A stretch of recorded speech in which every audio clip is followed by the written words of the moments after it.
Hi, and welcome to DD Live. Man, how, the layoff between weeks, longer than my suspension. You know, do we even still have a league? Do people want to play anymore? Because the chat is dead.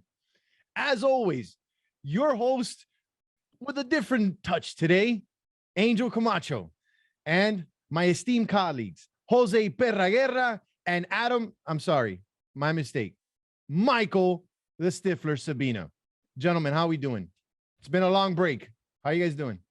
Doing good, man. Doing good. Ready to talk about some football. It's been too long. 3 weeks I feel like I forgot how to play and how to touch it. Well, some people, the Chinese guy on 305 might say that you don't know how to play football anyway. So it's not really saying much. You know, we're definitely going to hear about that.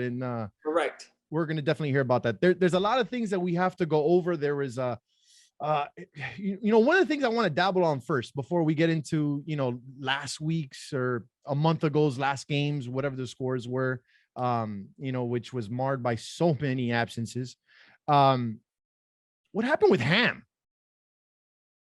I missed one day on the chat. I got there a little late. Like, can I get a little bit of a synopsis here? What happened with Ham? Or can we dabble a little bit into that? I think that's what happens when you break a man every season over and over and over. They keep shipping the man and he's tired, bro. I feel him. I think everything he said was very truthful. I think he's way better than the people he said he was. Who did he call out? Chink, Pat. That's Chink and Pat. They're over the hill, man. They're over the hill. I'm honest with you guys. Straight up, he's like, their contributions to the flag community are documented, but GG's boys. I don't know, man. Ham, listen, I'm gonna extend an invitation to DD Live. Okay, if you want to put a rap, you want to put a little diss track together, 30 seconds to 2 minutes, we'll put it on DD Live. Reach out to us. We want Ham on the show because we are a show for the people. And I am done with this league bullying talent, okay? And just because this man gets traded every season, this show is going to give Ham his worth. All right, Ham? So I'm, no joke, officially letting you know that you have an open spot here to speak your mind on DD Live. So please reach out to one of us three. I thought it was very inspiring how he also stood up to captains, man. And he told them straight up they sucked, I think a lot of people, non-captains such as myself, got inspired by that. Maybe these aren't demigods and you could speak to them how you want. Some of them are suffering with records, and that's why I think a little bit of the noise and the chatter is a little low. Obviously if Beaky would have at least won one game, we would have heard about it. I had to go help him out for one of those games, and he saw the magic we could have created together. But his poor drafting. You were the difference. You were the difference. 100%. I even did the gritty. I'm so upset that I did not get. You snapped. I snapped. I'm the best tier 6 alive. There's no one better than me. I think so. I'm gonna miss week 3 because we're going to Charlotte. There's gonna be huge announcements for week 3, but I'm not telling you guys yet about that. But that said, okay. Beaky, you messed up, man. 0-3. That's one of the keynotes for the first week. Perra, you're too quiet, dog. What's going on, man? Speak your mind. I feel like you have something on your chest. Nah, man. I mean, week one was rough, but I feel like it's gonna be like that every single week, with so many people missing weeks, multiple weeks. Like you just said, pretty much all of Nash is gonna be gone week 3. There's plenty of people missing week 2, and like big people too. We're talking about Petey, we're talking about Al, we're talking about Lulu, like key personnel to teams. We're not just anybody. Well, Petey's not key personnel. No shot, not anymore. Wow. Yeah, this guy tried to sneak in Petey into key personnel. Maybe in the over 35s, but not he's not key personnel. We know the heart and soul of that team, which I know we are going to bring up later. This show is going to be jam-packed. We are going to release our not too early MVP watch list. We are going to comprise a list of players that had notable performances during week 1 and are players to be looked at during week 2 and beyond, in order to start defining who are the players that are headlining this season. So outside of the drama that Ham completely obliterated and annihilated Eagles, and the fact that Willie came out and the Bengals did what they were going to do, we were wrong, gentlemen. Well, at least I was. I did not think that team was going to be ready to perform, and I think the Bengals shut some people up. What do you think, Mikey? I think we said that his team sucked, bro, but that he was good. But nah, his team's good because he's that good.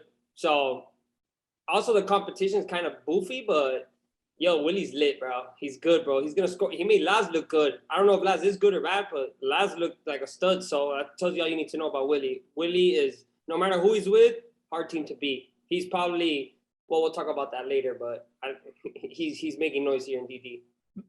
Laz definitely is known for his cooking. Not sure about cooking on the field, but definitely his cooking is tier one. I'm not sure if his product on the field is tier one. Pedro, you wanted to say something? Yeah, man. Just on the Bengals, I think Laz, is very good offensively, but I think because we played him, so I know firsthand, bro. Gianni balled. At least in our game, he balled. He caught 2 of their touchdowns. And like we said, it's Willie, man. Willie, if you have a quarterback of that level, it translates. Doesn't matter what type of flag you're playing or what type of level, what quality flag you're playing. If you have a quarterback that is very well above average, among the elites in the game, he's gonna excel, with anybody around him. So that's wasn't at all surprised to see that. No, and Lugia, also known as Carlos Lopez, had a week of weeks. Yes, he did. Yes, he did. Well, I don't care if he stole my moment, because when we were playing the Bengals, Rivas sent me on a stop and go.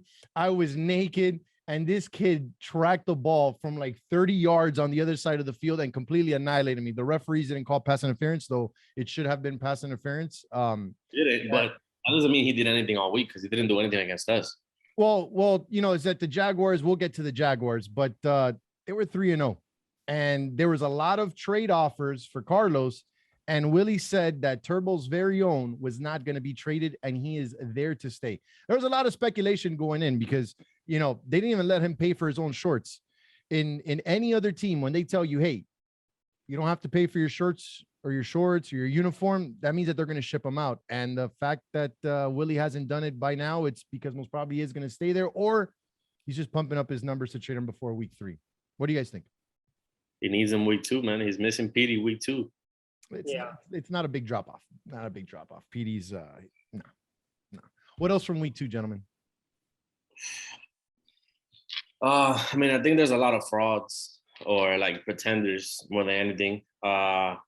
Wait, what conference are we in? We're in the South? No, we're in the North. We talk about everything here. I want to review week 2. That's what the other shows do. We're just going to talk about what everyone wants to listen. What were your takeaways?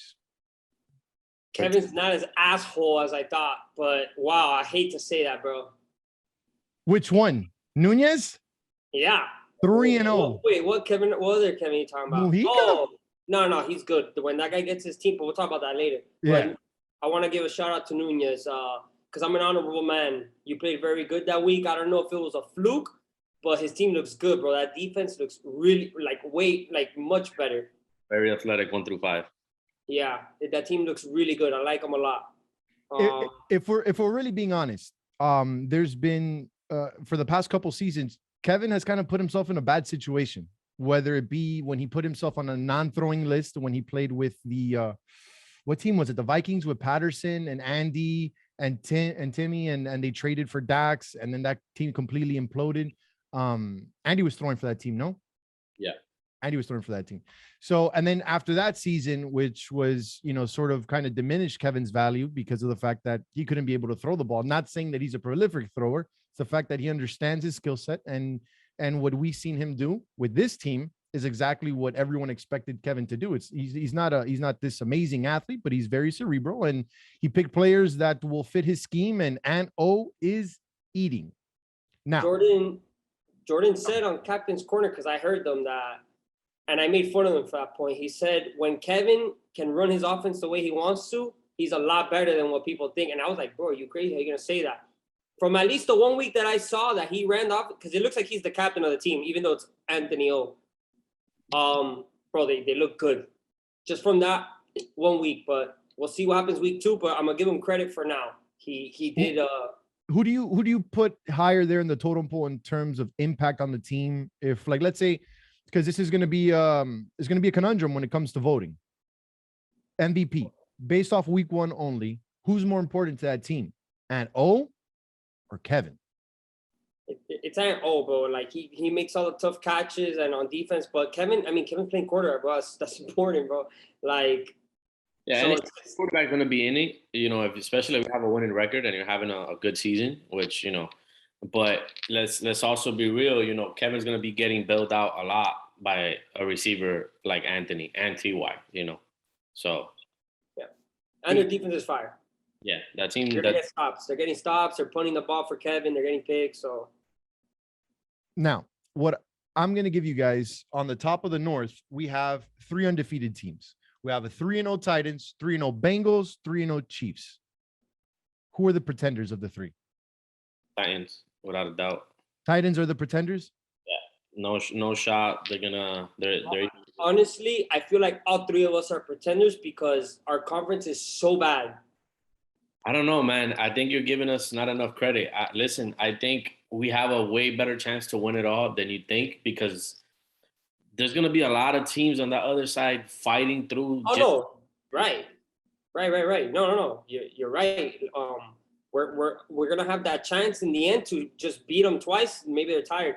But, bro, I went to DD and I just stood there. I ran 0 routes. She just told me to just turn around and do nothing. I was dead. And we were beating these teams with nobody doing anything. Absolutely nothing. Mikey, can you elaborate on that? What happened to you the night before DD? Bro, I don't want to ever experience that in my life. I hope nobody does. I felt like when I was 16 again, blacking out, but you have to go play. I was just vomiting while shaking, dude. It was horrific. But I know you have one of those games every season, but Mikey, when are you going to learn, my brother? I've never had that though. I'll wake up. You're a doctor. This is not healthy for you. No, I'm not. More healthy for the Chiefs. I can't believe we won. I can't believe that. Just tells me how much our conference sucks. I agree. I will say that, but okay, the conference sucks. But are these the best teams of that conference? Nah, I don't think so. Okay, so who would you put above the Titans, Bengals, and Chiefs? See, but look, but this is my thing. The conference sucks, but Mike, you guys beat the Bears 4-3, and you beat the Rams 3-2. So the Rams are okay. The Rams are not pretenders. Let Kevin get his full team. That guy is a problem. That's what I'm saying. I just feel like a lot of on paper you can say that, but the Rams, we know the Rams are going to be there because of Kevin. Yes. You guys are going to be there no matter what. I believe we're going to be there. I believe the Raiders are going to be there. And maybe Bengals fall off now without Petey and Cardinals back-to-back weeks. Maybe they. But they're still going to be there, And that team, because they have Willie, all they need is 1-2 stops, and they're going to be in every game or a chance to win every single game. What I did like about Willie was, and I know it's more Petey than anything, all jokes aside, how quick they were to break a huddle and get onto the field. You needed to know your rotations, and that's one of the reasons why the Raiders lost to the Bengals.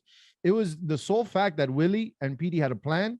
As soon as it was first down, they trotted onto the field. They knew the plays, they called it, and they just ran it ad nauseum down your throat all game. And that's kind of like the whole thing with the Seahawks, with Kevin and Ant. Kevin is the leader of that team, by voice and by action, but not by actions, but by leading the team into like, yo, we got to rotate here, do this, do that. But Anthony's the one making the machine go. It's kind of like Willie and Petey. Petey's the vocal one. We got to switch this. You come out, you this. But Willie's the one making it go. So Willie's nice, bro. And those shorts, beautiful. He's good, bro. Dax, you killed it. Except for ours, man. But it's just that we were behind the 8 ball. Like, come on, man. The Raiders pastel mint feel like a bad ice cream that no one picks at Cold Stone. It kind of ruins the vibe. I got to see something, because if I don't feel good, I can't play good. And I think that's it's one of the reasons why we went 2-1. It was the pastel mint. absolutely was the pastel mint, was the reason why we got that loss against the Bengals. But hey, listen, you know what? I gotta hand it to them. They had a plan and they completely ran over us in terms of tempo, picking the plays, execution, rotations. We were lost 100%. 100%. There was plays where I was being told last second, oh, you got to cover DB, and I'm just like running out, and it's just Willie telling him go, and I'm chasing down the field. There was a couple drop balls. If not, that game would have been over sooner than what it was. Bengals definitely interesting team to look forward. Now, amongst the underperforming teams in the North, whether it be the Bears, Bills, Niners, Rams already spoke about, Patriots, they made a trade. Any of these teams you feel that has the potential, the fire, or maybe one trade away in order to get back into contention, or you really just think that it's going to be up and down of the top 5 teams in this conference? I think only the Rams, and then with a slight edge to the Niners because they're a little bit more athletic. But man, the Patriots, the only way that team gets better is if Patterson gets traded off. The Bills, you're gonna have to trade away one of those tier 2s and a tier 6. The Bills are so bad. The Bills are dog shit, bro. Jerry, I love you, bro, but your team is dog shit. Yo, we have to talk to Jerry. What was he thinking? What was he thinking? For the draft picks that he got, he actually does not have the worst team. There are worse teams out there. I am 100% sure. Wait, who's worse than the Bills? Oh man, the Patriots. I didn't play the Patriots. Oh my God, the Patriots only scored 1 touchdown in 3 games. That tells you right there they're worse. I'm telling you, the Bills. Granted, they have 3 tier 6s, but he could have gotten like 3 horrible tier 6s, and he didn't because his last pick was like in the mid-90s. So he could have been way worse. He spurned me. Thank God. The person that killed, completely ruined Jerry's draft was the Alex guy. That guy went way too early. You had people like Willie on the board. You could have paired up Willie and Ian. Yeah, but then who throws? You'll figure it out later, man. David Davila, tier 6, right? That's it. Listen, like I said, I just think. Look, an angel, cualquiera. David Davila would have been there, and you have 3, bro. My goodness, that team could have been with. Oh yeah, way before that. Because Davila went and a tier 5. But yeah, man, listen, I just think the Patriots are worse because until they trade Patterson, that team's not going to get any better. Like, they're not going to get value for Ham. They're not going to get value for Mikey, which not a lot of people know. David is stuck there. No one else is going to trade for David. So it's like. Who's going for that team? David Davila. For the Patriots? Yeah. No. Oh, Davila's with Peaky. Bro, guys, there was a trade. Davila got traded to the Patriots. I'm not on the DDPA, guys. I'm not on the DDPA. Hey, okay. I didn't even get to vote on that. What? It was unanimous. It was unanimous. All right. So David's throwing for that team. What do you think is good compensation for Patterson? What do you think they could get for Patterson? That's the thing. It's gonna be tough because you're gonna have to trade Patterson and Mikey because they're boys. So I highly doubt Mikey's gonna trade away his boy Patterson. I brought him into the league. So. And then you're gonna probably have to get rid of Yandri. Like, it's tricky because there's a lot of captains that could have had great drafts by having no tier 2s and no tier 6s, but then like Patterson goes and drafts 2 people in tier 5 that you're like, okay, I don't really see that. Like, I don't know what you were thinking there. And then Beaky is another obviously a good captain, but where he messed up was he drafted his first 2 players were missing week 1. So that automatically like fucks you because you don't know what to do now. I want to know what Andy was serving in those drinks because wow, everybody either forgot how to trade. Peaky was making fun of everybody. You got the guy that's missing on and he was the one also that had 2 guys missing on week 1. Look, if Kevin Mujica would have gotten, for example, like people that fell off like Willie or. Bro, anybody. Yeah. If Mujica would have taken that draft seriously and not decided to play with his boys off rip, no disrespect to Freddie, but Freddie would have been there in the 30s or whatever, in the 20s. It doesn't matter. If he would have gotten, a Willie or an Ian and paired him up with a Freddie and Mujica, because listen, the Rams make plays. The Rams and it's literally the Kevin Mujica show with Freddie. And it's 1-2, 1-2, 1-2, 1-2, 1-2 all game. All game, that's what they're doing. They get And Darren back now. yeah, they're gonna get Darren back, and they were missing another player outside of Darren. Georgie, I think. Right. So that's one of the teams that I want to look at, see how they're going to perform in week 2, because he played spectacular. But we lost. I mean, we won 3-2, and he had to pick up Lazo to help him. So like, yeah, Lazo was out there putting in work. I can't wait for played him as well. Lazo played for him as well. So next week, Rams or Kevin, he's the Rams, I think. Bro, they might go 3-0, and they're a problem. And I bet next season when he drafts for real, it's gonna be tough, man. He's a problem in DD. Very hard covered. Now moving on to the South, and this is like one of the most impressive things, and why we headline talking about Kevin. Seahawks are at the top, first place in the South, but that's not what's impressive. What's impressive is how many touchdowns they've allowed on defense. Two touchdowns allowed in 3 games. Their point differentials +8 in a conference where it's going to be a bloodbath. Capitalizing on these kind of weeks and being able to get such a point differential, it's going to prove extremely pivotal for the Seahawks going forward. But then you have this bunched of 3-0, 2-0-1, 2-1 teams. For example, the Dolphins are going to go 0-3 this week because Lulu's out. Then they're going to have Al, and that was a big surprise because they went 2-0-1. They're going to go 0-3 because they're missing Al and they're missing Roger. Okay, that's not a big, Granted, but it's still not a favor. They did him a favor by I think so. They did that team a favor by suspending Roger, bro, because now he's missing. How is that a punishment? The guy gets vacation. He can sit in the bleachers eating pastelito, and his team is gonna coast to a couple dubs just because he's not there. It was a blessing. A blessing in disguise. It is. I agree with that part. But look, for example, like we were saying, the Seahawks, I can't give them a lot of credit because the 2 teams that they played the Chargers going 4 hard, and they played the Eagles going 4 hard. So you got to beat those teams 4-0 and 4-0, which they didn't. They actually beat the Eagles 3-0. So if anything, that kind of tells you that team wasn't as good as you think. And then they beat the Lions with Devin throwing 6 picks in week 1, 3-2 at the end of the game. So is it really that they're that impressive? I don't think so. Okay. So Dolphins dropping off week 2. Then you Panthers a little sus. But then you got the Ravens that gotta go 3-0 because they're gonna go 0-3 week 3.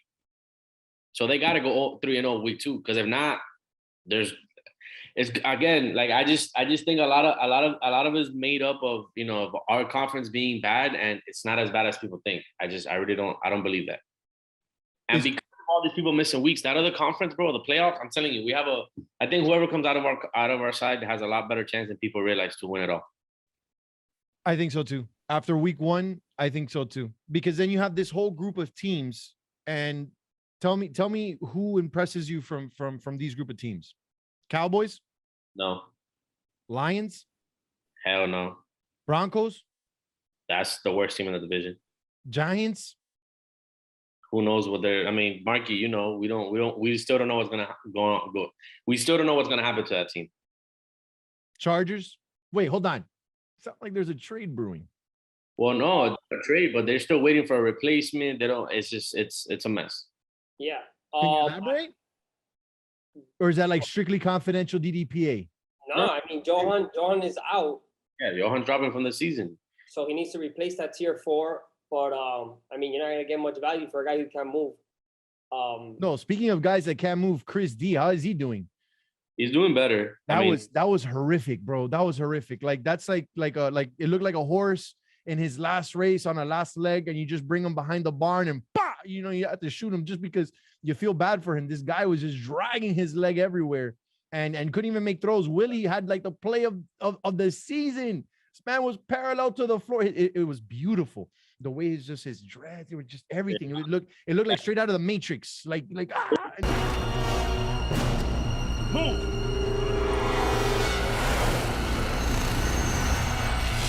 EY and who else? And Willie, they all got huge boosts in their performance going forward because these 3 weeks off, Willie's knee, TY's knee, and Chris D's hamstring, they were able to rest, and get better. So we'll see. Now, the Lions. I wanted to touch base a little bit on the Lions because it was one of our horrific performances of the week. And it's the sponsor of this show that, not only did he not do well on the field, but he didn't do well on the chat either. This man was just his performances were pitiful on and off the field. How can you suck that bad with Mark and Jaime, especially with the chemistry that Devin has with Mark? Like, we're not even gonna bring up the other seasons. Like, this was trash. This is supposed to be Devin's, coming out party. Having Jaime, having Mark, players that he's played with before, and he's leading the league in interceptions. Yeah, I mean, I think 4 or 5 of those were off drop balls, so I'll give him that. I mean, still, man, like, it ain't pretty. It ain't pretty. I think that team, just like everyone else, is essentially a trade away.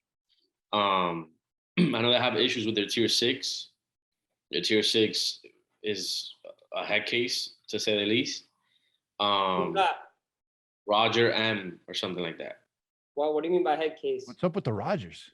Apparently, yeah, man, there's something with the Rogers. I don't know. Apparently, he just doesn't take coaching. He doesn't want to be coached. He's one of those, I guess. I don't even know what one of those is, but he's a head case. He's a head case. I didn't get to see any of the Lions games, so I wasn't able to see Devin implode in spectacular fashion. Is this one of the teams that need to make a trade? I think everybody needs to make a trade, man. There isn't a team that's built other than I would say no. But realistically, that they actually have the assets, because he's not going to trade Mark because that's his squad pal. I think Jaime should definitely be on the block. I think Face should be on the block.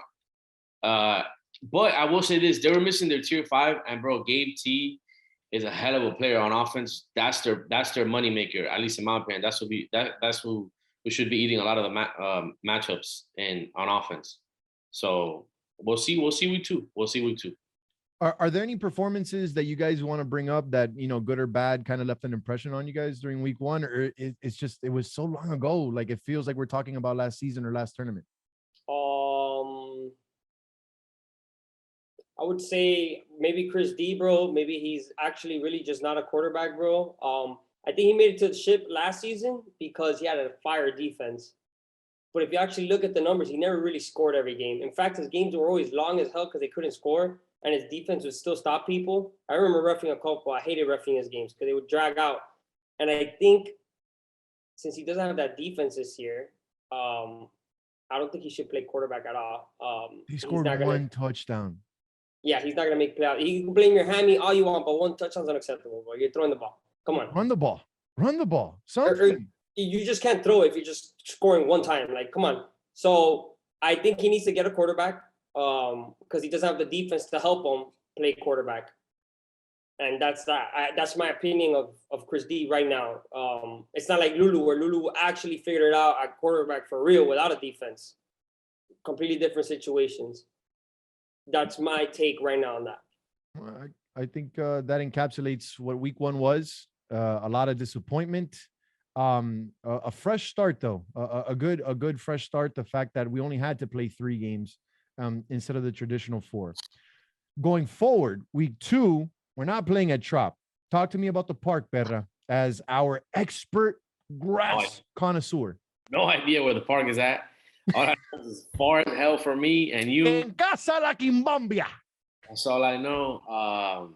So that's all I gotta say on that. I have no idea. I've never been to the park. Never heard of the park. Freddie apparently swears by it. So it must be good. Okay. So we got a new park. Now, one of the things I want to talk, trades. And we've already, dabbled a little bit. We said a little, Patterson is going to be a guy that most probably is going to be on the move. Jaime should be on the move. Any other pieces that we think that just don't fit in their team and they're going to get their numbers plumped up week 2 and get shipped out before week 3? As a DDP, both of you are in DDPA.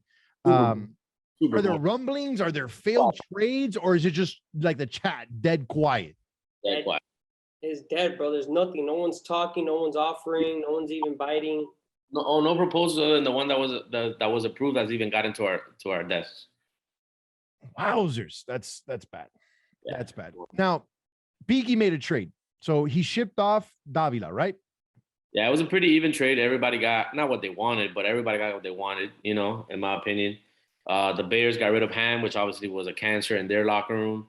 Uh, And but now transfer in Pat's Wait, locker but room. now Ham is with Pat, and Ham was ripping Pat, not knowing that they're on the same team. I guess I don't know. But then now at least Andres, I Ham, want to officiate one of those games. CP, Joan, figure it out. I need to be on that field. I need to see the dynamic of that huddle. Patterson and Ham. Wow. I know Ham and Patterson now have a quarterback with David Davila, so that obviously benefits that team a little bit. And then I know Piggy traded away his number one pick for Ham. No, not for Ham. For who? Jules.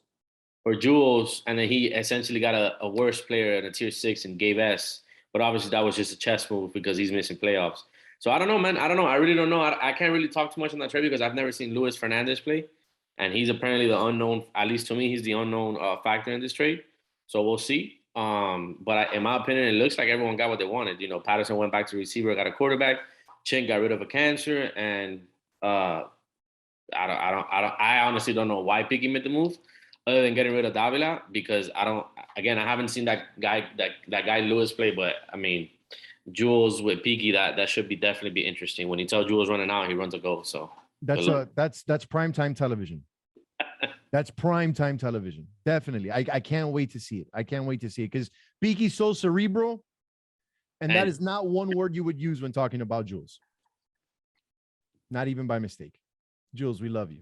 I'm still waiting for the interviews, bro. You said you were going to give us the interviews. This guy walked off DD Live from us, and you know, he promises content and nothing. So at least put up some content on the field for us.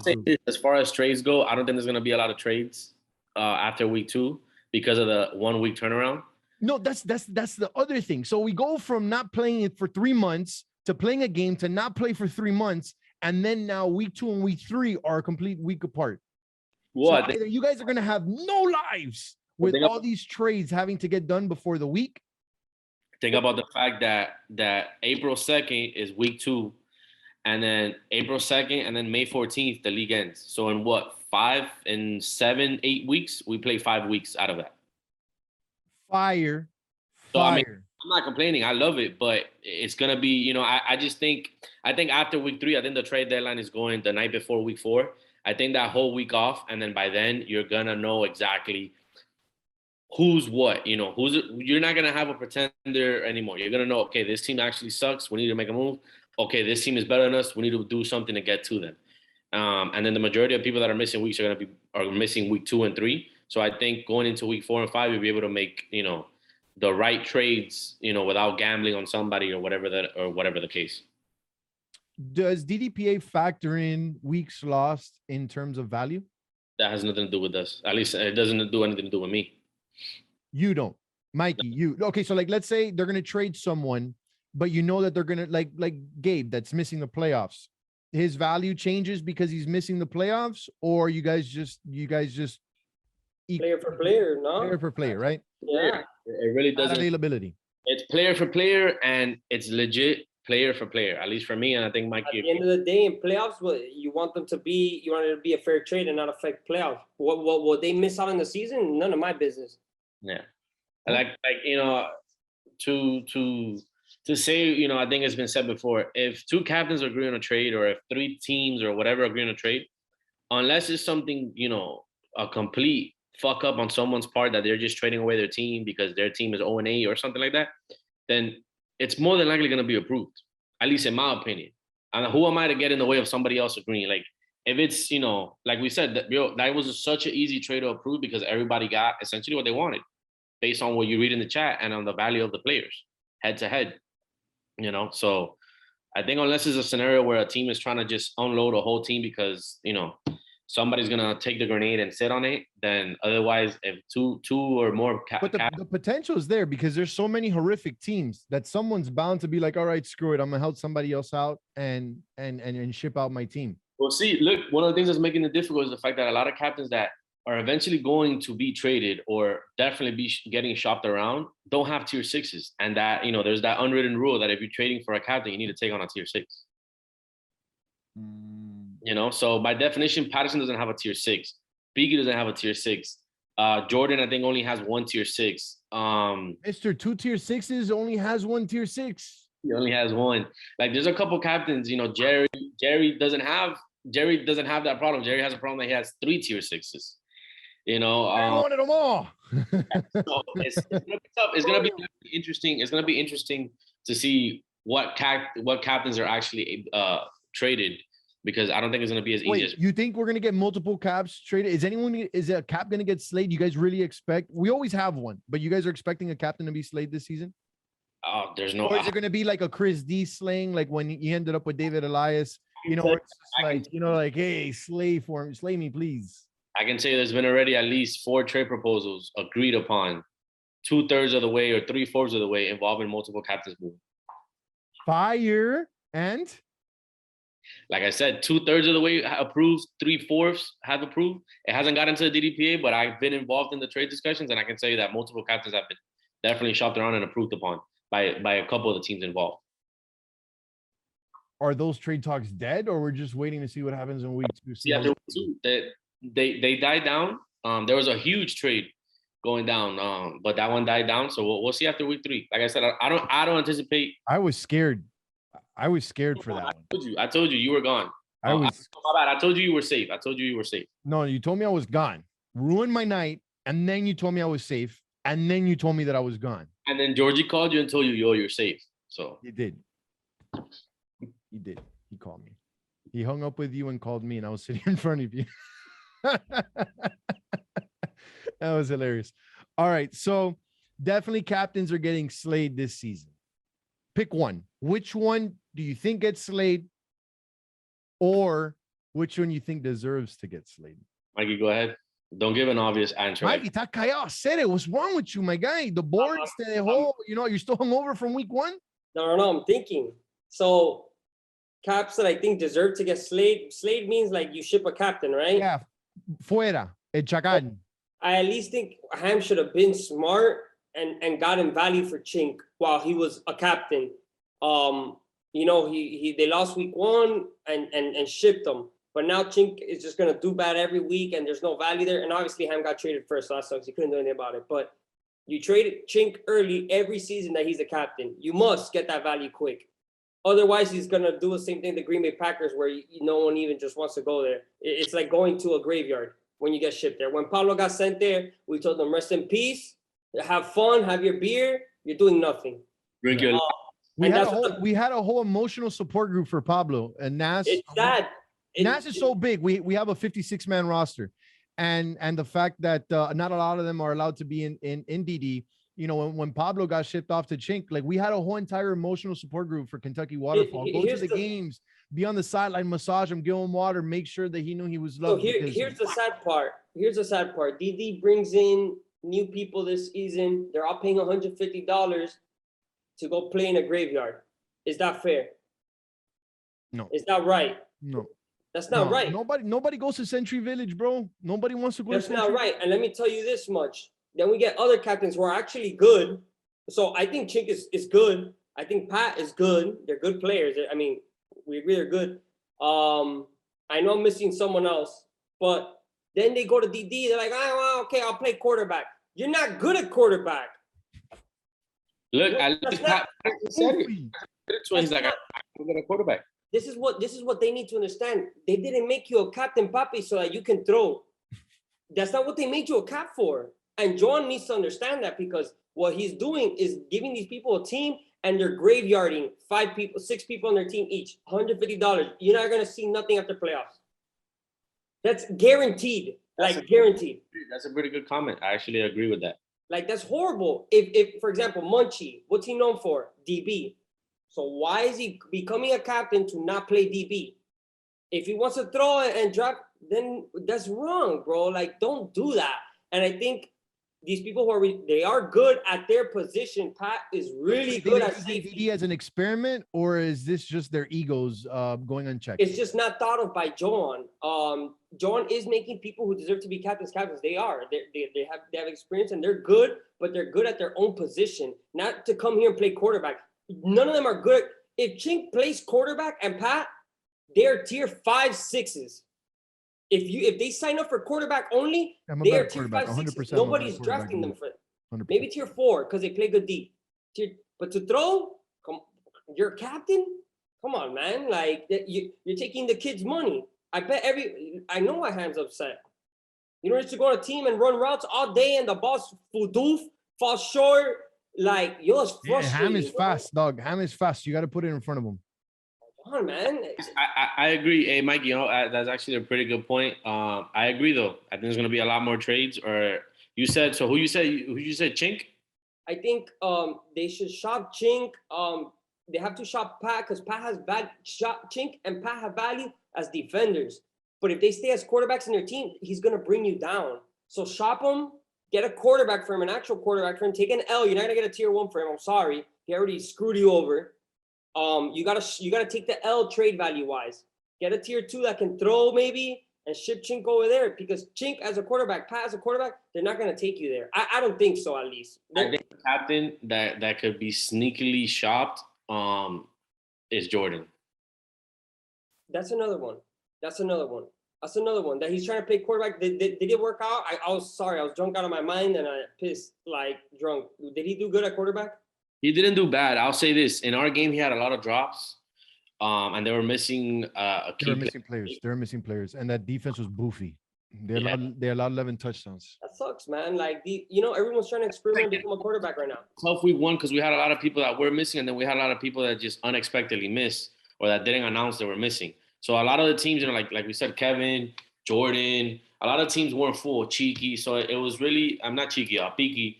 So it was really unfortunate to see that week 1, So that's what I'm saying. We'll see. We'll see week 2. I'll tell you what. Bold statement. If Kevin and the captains that are now, Kevin Nunez, and all of them declare that they're going to be quarterbacks like how they did, Kevin is a better captain than Chink and Pat and Jordan if he's playing quarterback. I'm sorry, from what I'm seeing, because your captain, it's not because of your all-around skill only. You're saying you're a quarterback now, so you're not captain value. The best that we've seen of Jordan has been when he was with Chris J and Dusty, where Chris J is not this prolific quarterback, but he understands the game and he can make all the throws, the majority of the throws. He does, he doesn't have this amazing arm, but he knows how to guide an offense, especially in DD.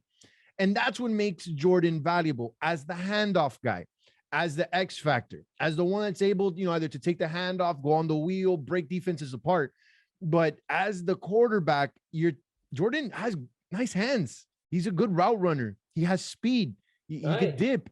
Why do you want that guy behind the line of scrimmage? You have to be breaking apart the defense. And that's where I think that Jordan was wrong in constructing his team. I know that he was missing a key player, which I think is going to throw week 2 and not going to be Jordan. If they go to another quarterback and Jordan is your handoff guy, I expect more to be produced by the 49ers. They put up 6 touchdowns in 3 games. So they're averaging 2 touchdowns. They're halfway there. One change and I think they're there. But I think we're going to see a lot. We're going to see these standings not look like what they're looking right now. And a lot of it has to do with the fact that moves need to be made. Yeah, moves need to be made, gentlemen. It won't be until reality, which is gonna suck. Essentially, you're gonna have a lot of captains making blind trades ahead of the trade deadline because you're not gonna be able to see a full team until after week 3, week 4, and week 5. Well, after week 2, I'll give you some teasers. If Chiefs go like 1-2 or 0-3, the whole team already knows we have to trade people because week 3 is 3 forfeits. I'll say this. I'm hoping for that because I would love to play with you. Week 3 is 3 forfeits, so I'm not gonna risk that. Yeah, you guys don't have Cheeky and Brian week 3, or JR. Yeah. So it's me and Seabass. I'm gonna go because I have honor, and I'm gonna die like a man with my beer. I'm gonna say as a quarterback, are you gonna be like the other captains? Just be like, hey, why not? I'm gonna be quarterback. Seabass can throw pretty hard, bro. Pretty hard. He threw me a ball like, coño, that shit came out. I'll tell him, chug that shit and have fun. Throw 50 picks today. No importa. Have fun. Today we're gonna have fun. That's what week 3 is gonna be. Okay. So we've already recapped week 1. We've talked about the boofy captains, the dead chat. And so let's look towards the future, towards the weekend, towards week 2.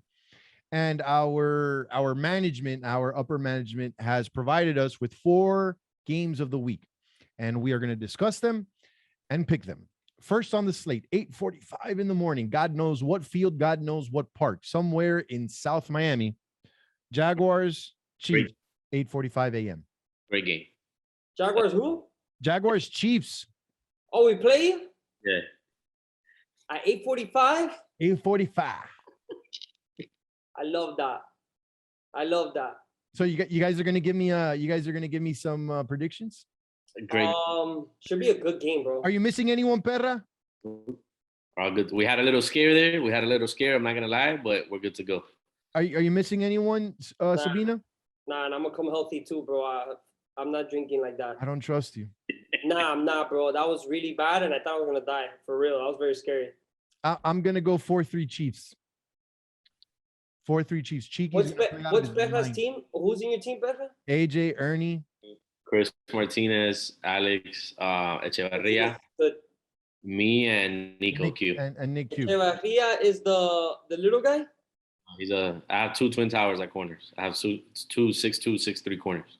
It's a good. But so like they're like the Twin Towers, like they're just there, ¿tú me entiendes? Or they're like every game that Peja's involved, it's on him. I'm gonna be honest. If he comes out and plays 8:45, they'll win. That team's good. It's a good team. He should be able to know who sucks on defense there. Chiqui, you hearing this? Your own wide receiver 1 is saying that Perra is a better quarterback than you, and if he shows up, you guys are gonna lose. Chiqui, Jordan, Chacon, no, papo. Nah, our boy JR told Joan that Chiqui doesn't know how to read the field. He's not picking on the right people, which is true. We know Chiqui likes to take the deep shots, but he's got the chooch. Chiqui's got the chooch. He has to throw the ball. What are you talking about? JR drops a ton of passes. No, talk to me about JR, bro. Talk to me about JR. What is this? Good. He's good, but the problem is back and started trashing his quarterback to the commissioner of the league. It's just tough to say something like that. Man, when team morale, bro. Eso no se hace. JR, come on. You can't drop 2 touchdowns and say something like that, and like you could do that. You could do that if if you're like me. That you're a baller. You score tutties and you do gritties. You know what I'm saying? But JR, like going behind the back of your court, I would never do that. I would never do that to Revis. No. He said it in front of us. He was not doing it in a snake way at all. JR's not saying. He told straight up that. But Chiqui was upset. Chiqui told because those drop passes, they turned into picks. They weren't just drop touchdowns. They turned into an interception. And it's like, damn, bro, like now we're in this situation. You got to catch the ball, Papi. And Chiqui throws the ball very hard. And Chiqui doesn't understand those things. And I tell Chiqui, you can't throw the ball like that to, it's different. You throw this ball off your back foot and the ball's coming right over your head like that spiral. Chill. You need to float it. Relax. Was Chiqui's first play 4 hitches? Every game, if you play us, if you bite on the hitch, you're getting a pick. How do people not know this yet? I don't understand. Everybody that plays us, Bro, the hitches. I remember the first time that I played with Cheeky. They're like, yo, first play, everybody hitches. He comes in and just talks. He says, all right, let's do this. Hitches. Everybody hitches. I don't even run the route anymore when he says that. So Mintel, for Jaguars camp, first play of the game, bite on the hitch. I'm telling you, you do it and it's a pick 6 every time if you just bite. Oh man. Okay, so I'm not gonna put you guys here because obviously Mikey's gonna pick the Chiefs and Perra's gonna pick the Jaguars. Good game. I'll tell you that it's a really good game. I like. Yeah, it's gonna be a great game. It's gonna be a great game. But I'm riding with my NAS guys, or what Willie dubs the Turbo team. So I'm gonna go with Cheeky. I'm gonna go with Cheeky 4-3. Next game, 9:30. Lions led by the prolific quarterback, Devin Delator, against the Chargers and the revamped offense with Peaky at the helm. What do you guys got? I'll let you take 9:30. This is going to be their second game. So to be honest, bro, just because I just don't know how that's going to work out. I'm going to give the edge to the Lions, but I'm going to give it to them 3-2. Bro, Piki was playing out of his mind by himself. Like it was. He wasn't doing much. Let's be real. Was He was bad. playing. He was screaming a lot, but he wasn't doing much. And I don't know, man. I just got to see how that whole chemistry is gonna go with Jules, and then with Gabe S. It's gonna be tough. It's gonna be tough. I'm gonna give the edge to the Lions because I think Gabe T is gonna be the difference maker. And you think Devin turns it around? I mean, 3-2 is not a barn burner by any means. So I'm just gonna give the edge to Gabe T. Yeah, I think Mark and Jaime have way too much pride for them to put up another disastrous performance. So I think they elevate and they complement their quarterback and make him look better. I just don't think Piki's team is good enough. Yeah, I think that's what it is. I don't think that Devin's gonna come out and do something crazy. He's gonna do the same thing like he did last week, but it's still good enough to beat the Chargers. I still have to see the new Chargers. I don't think it's a big crazy difference. Maybe it is, but I still don't think it's enough. No, y lo pobre. Then they have to turn around and take on David Elias, the automatic champion, and Willie Washington. That team's really good, bro. Like I saw him yesterday, I was like, damn, bro. They're good. Our team is good, but that team is not as good as people think. At least they surprised me for the wrong reasons. I thought they were by far and away a really good team. They didn't look that good when I saw them play twice. They're having troubles. I'm not sure if it's their tier 5 or their tier 6. Regardless, and I will say at the end of the day, somehow, some way, Piki always knows how to get. Well, not somehow, because that's what Piki does. He gets into Davis' head. So I'm gonna say it's gonna be a closer game than you may think, but I'm gonna say a close 4-2 to the Ravens. A close 4-2. Yeah, bro. It's just like Willie's gonna Klampuski someone on one side of the field. All right. So like that whole side, you can't throw it because you have literally like the best DB in the league on that covering on that side of the field. So Biggie's too smart to know to throw to that side of the field. So that's it. Eliminate that side.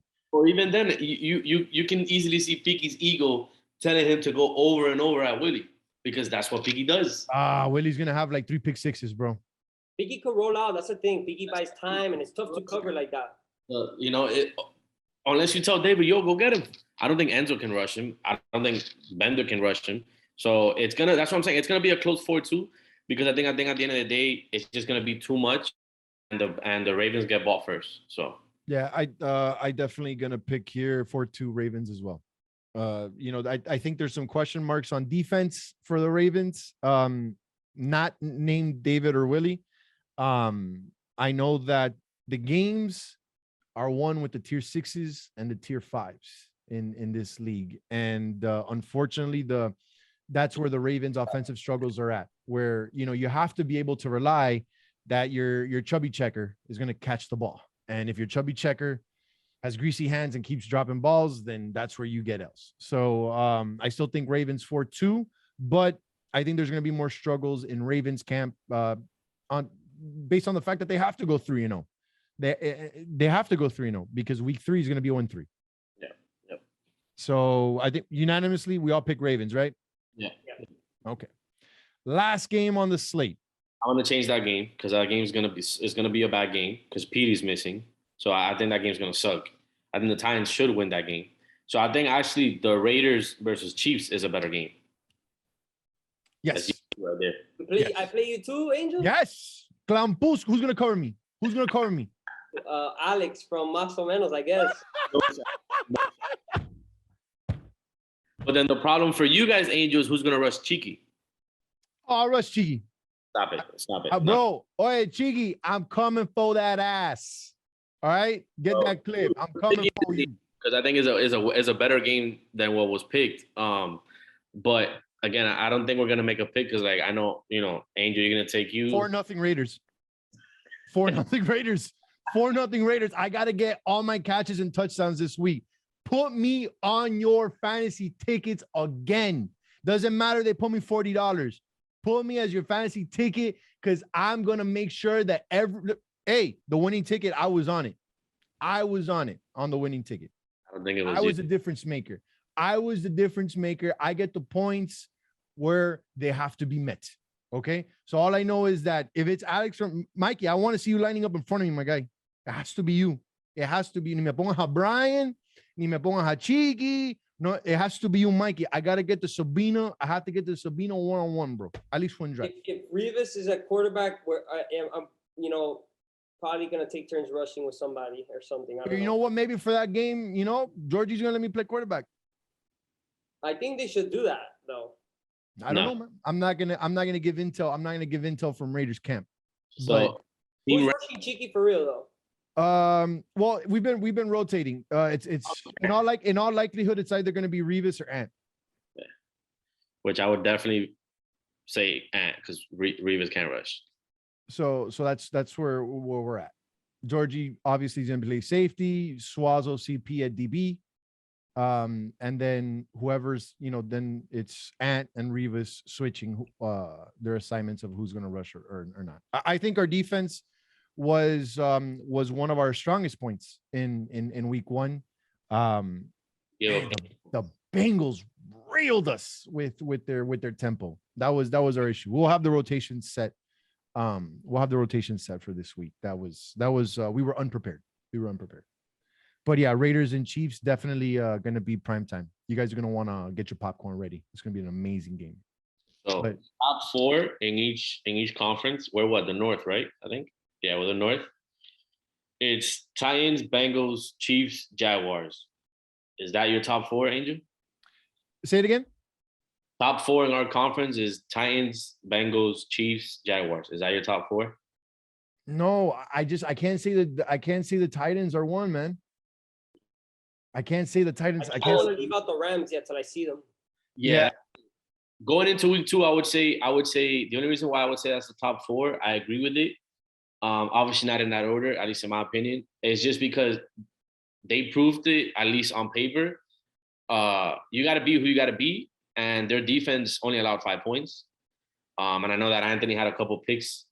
So I'm gonna give the edge to them over you guys, the Raiders. Just because I think you guys scored the same amount of points, but their defense was, better. So that's why I would give them the edge. But I think you guys are very close. I think at the end of the season, it'll be us three right here and the Bengals. And I think that's a fair assessment. I think those are the four teams. I think that the Titans are pretenders. Bengals by far right now are the number one, and they'll drop obviously because they're not going to have PD. Until week 5 again. They're missing a player every single week, week 2, week 3, and week 4. Yeah, but I think after this week, Willie's going to make trades. He makes trades. We'll see. Listen, we'll see. Like I said, I just think consistently the Titans don't have enough team speed to be able to bail out Anthony over and over. Not because he needs to be, not because he needs to be bailed out, but I just think at the end of the day, if you have a good rush, like let's say ourselves with the Jaguars with Ernie, it's going to be tough for him to get by a rush and just say, okay, I have a matchup. Where's the matchup when he doesn't have the speed, he doesn't have the size? So I think for the long haul, it's going to be a little tough for him. For all the trash spoken, I think the North is stronger than the South. Ooh, I don't know, man. That's my bold prediction, man. I had a crazy. The Bengals would beat everyone but David, and they could even beat Kevin's team.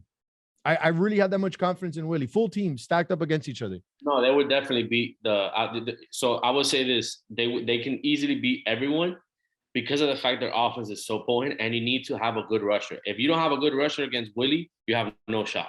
So that's why I think they can easily beat the Ravens, because you're gonna have to send somebody good to rush him, and they don't have that. All right, rusher. Tell me right now the three worst teams in the entire league. Forget about the conference. Who are the 3 worst teams right now? Broncos number 1. Broncos number 1 worst team in the league. No, Patriots, then Broncos. Patriots, and Broncos. And then, bro, honestly, then that's where you got to talk, because like the Giants, they're a good team. Yeah, if Chris D's healthy. They're gonna be better. No, they're gonna be better. They're gonna be better. Listen, I'm not worried about the Giants. I think they're gonna be better. They're obviously in a good conference where the 3-0 team is gonna go 0-3 after week 2, and then a team that's 2-1 right now can arguably be 2-4 because week 3 they're gonna miss all 3 games. So they're gonna get better. The Giants are gonna get better. I just think it's Patriots, it's Broncos and Bills. And the worst teams and the Bills. Those are the 3 worst teams in the league. They have really bad teams. I feel like our conference in North has really despicable teams. Like at the bottom, like they're just gimmies. Yeah, like exactly. Like at the bottom of our Both conferences have gimmies at the bottom. Like they're both top-heavy conferences, whether it be because of injuries or whether it be because of missing injuries. For us, it was just our side of the conference sucks at the bottom because the Patriots suck. The Rams, they were missing people. The Niners are not going to be that bad, but I think they're still going to be bad. And the Bills are going to be bad, period. And the Bears. I mean, yeah, no. Well, the Bears are not going to be horrible because I think their defense is going to be able to hold them apart on a few games. But then you look, the Cowboys overachieve. The Panthers overachieve. The Broncos are going to suck. And the Giants and the Chargers both had, their captain on one leg, and then the other team was going 4 hard. So I just think those two teams are going to come up. Who's the quarterback of the Broncos? Andy. Who's Andy? Andy Hernandez. Is that Peanut? Huh? Is that his Peanut? boss. The owner. Oh. It's tough, bro. It's tough. I just think that those teams are, Patriots, Broncos, and I'm going to say the 49ers, just because I don't think Jordan has anybody to bail him out, and he's missing out a lot by playing quarterback.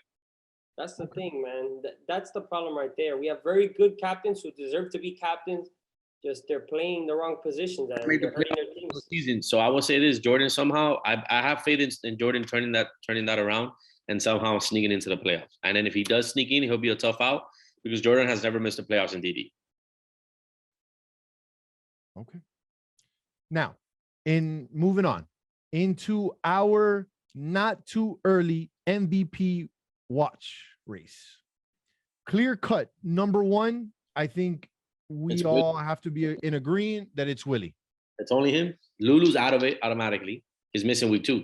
Yeah. Out of 11 touchdowns, no interceptions, and a receiving rushing touchdown. That's 12 total TDs and no turnovers and a 3-0 record. Willie is by far MVP so far.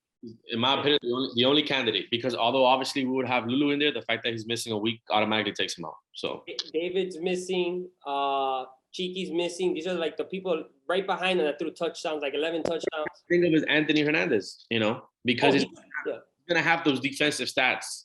Low key though, if Robbie does that every week, if he does it every week, statistically speaking, he balled out, bro. He balled out. If he does it every week, like if you that guy's been getting trashed on. That guy's been getting trashed on. Disgusting. If you copy and paste his stats, week 2, week 3, week 4, week 5, he is undebatably the MVP this year. They were going 4 hard. That's fine. I'm just saying, what if he copies it? He's not going to. But what if he does? If he takes a step down and he has 10 catches the rest of the season, he's gonna end up with 60 catches. I just don't think it's gonna be. It's going to be hard to beat out a quarterback, in any type of flag or any type of. He's on pace for 100 though. Ah, man, but come on, he's not doing that. He's not doing that. Well, I'm just saying. That's why we. No, it's what we said. Listen, if someone, I think in my opinion, if someone obviously like an Andres last season, if there wouldn't have been those 3 very qualified candidates for MVP, Andres should have gotten some votes for MVP because he had a hell of a season. If a receiver breaks the reception record and has both the receiving record and the touchdown record, then that person needs to be in contention. Yeah. So it's tough. It's tough. My top three would be 1 right now, definitely Willie. Just we already touched, and it's been the Willie show all day. Number 2, I put Kevin. Number 2 on the MVP watch list. 10 touchdowns, 2 interceptions, solid 3-0. I would put Kevin 3 behind Ant just because I think Okay. You know what? That was going to be my 3. So I could put Ant 2. What, you're saying Ant his wide receiver or Ant the quarterback for the Titans? The quarterback for the Titans. I think he's going to have because that's where I was going. I was going to go Ant 3. Just because I just felt that the performance from the Seahawks was more impressive than the Titans. Agreed. And just is finding ways to win ball games.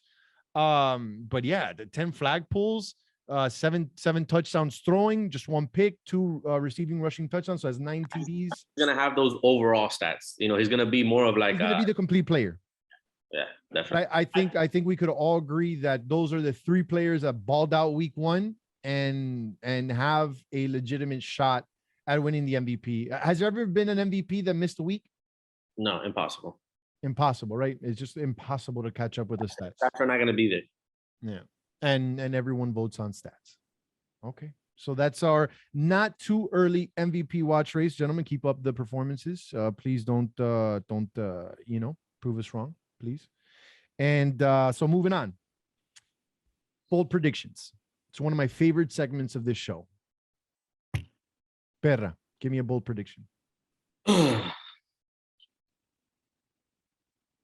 Bold prediction after week 1. Oh man. Okay, I'm gonna say my bold prediction. Raiders go 3-0.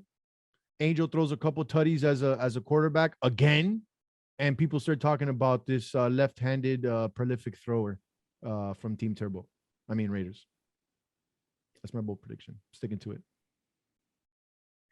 Perra, I got a pretty good one, I guess. Mikey. I say I'm gonna give you a bold prediction for the rest of the season. I think the Rams, they finish in first place. No shot. That's my bold prediction. No shot. Top 6 make playoffs, right?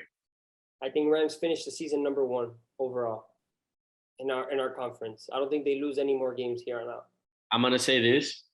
Oh man, this is tough. Even the fact that I'm thinking this, I think the Chiefs miss the playoffs because the Chiefs are gonna be a completely different team. Mikey makes the playoffs, but it won't be on the Chiefs. Mikey gets shipped out. I gotta see what we do next week. If next week, I'm telling you, if it's bad, the team knows. Es que no importa. You got to go 3-0. Yeah, right. Because you're going to go 0-3. So you got to go 3-0. And then you're sort of where you're at right now. Right. So that's your bold prediction? Yeah, I think the Chiefs miss the playoffs as currently constructed. But what about this week? Give me a bold prediction for this week. I don't want to wait another 3 months to see the fruition of that bold prediction. Give me something myopic, something short. Let's see. Bold prediction: Bengals go 0-3. That's dope. I like that bold prediction. That can happen. I'm telling you, man, missing the Bengals go from Bengals to Bungles, and we just said this guy was MVP. Wow. But I don't think it's gonna be because of him. I feel like they can lose every single game 4-3. Do you really think Petey's that important to that team?